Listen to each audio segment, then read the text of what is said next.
கும்பம் விளக்கி வச்சு குருபூசையாகுதுன்னு கரகம் விளக்கி வச்சு கனபூசையாகுதுன்னு உனக்கு மாங்காய் இளநீர் அந்த மணமுடிக்கும் என்று சொல்லி உனக்கு தேங்காய் இளநீர் தெவிரடிக்கும் என்று சொல்லி உனக்கு கொம்பால இளநீர்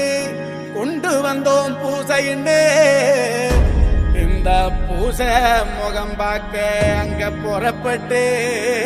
நீ எழும்ப